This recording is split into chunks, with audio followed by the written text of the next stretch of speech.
Okay, this is Mrs. Lyons. This is Blended Chemistry. And we are going to talk about types of bonding.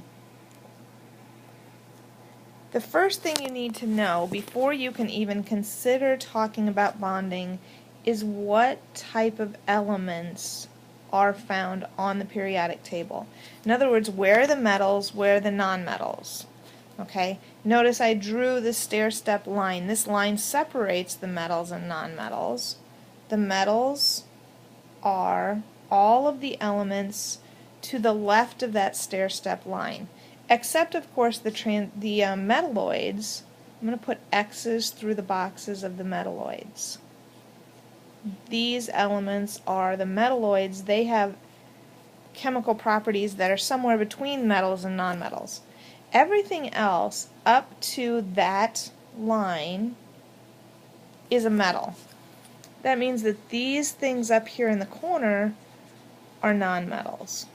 It's important to know that in order to determine what kind of bonds these atoms will form. Alright? Ionic bonding is the first type of bonding. We've talked about that a little bit. It's the type of bond formed between two ions. These ions can be a metal and a nonmetal. For instance, we could have sodium and chlorine. That would form, sodium's a metal, chlorine's a nonmetal, an ionic bond. Could be between a metal and a negative polyatomic ion. For example, we could have something like aluminum and nitrate.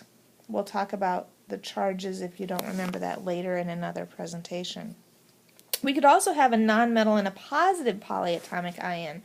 Something like the positive ion would always come first. We only ever really deal with one, NH4 ammonium.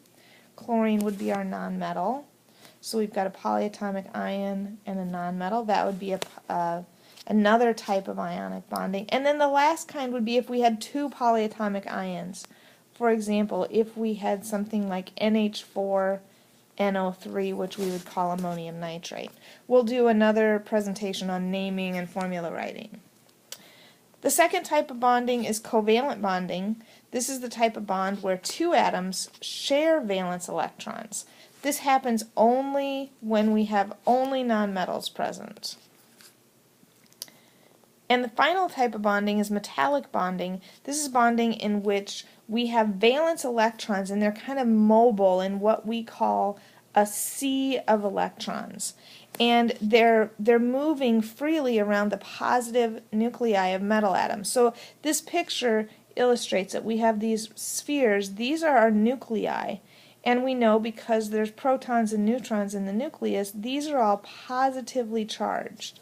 Okay, so our nucleus are there, and then around those nuclei, kind of freely moving, they don't really belong to any one atom, are the valence electrons. And those valence electrons form what we call a sea of electrons, and they're shared between all of the metal ions. Okay, so I could ask you these type of questions. What type of bond would be formed between the atoms of calcium and iodine? If you look at your periodic table, calcium is a metal, iodine is a nonmetal, so this would be an ionic bond between oxygen and nitrogen. If we look again at our periodic table, both of these are nonmetals. That would be a covalent bond. Copper and gold, both of these are metals, so that's going to be a metallic bond. And then finally, our final example, hydrogen and chlorine. Don't forget, even though hydrogen is on the other side of that line, it's the only exception. Hydrogen's a nonmetal, chlorine's a nonmetal, so this would be a covalent bond. So hopefully that helps you figure out what kind of atoms would be involved in bonding.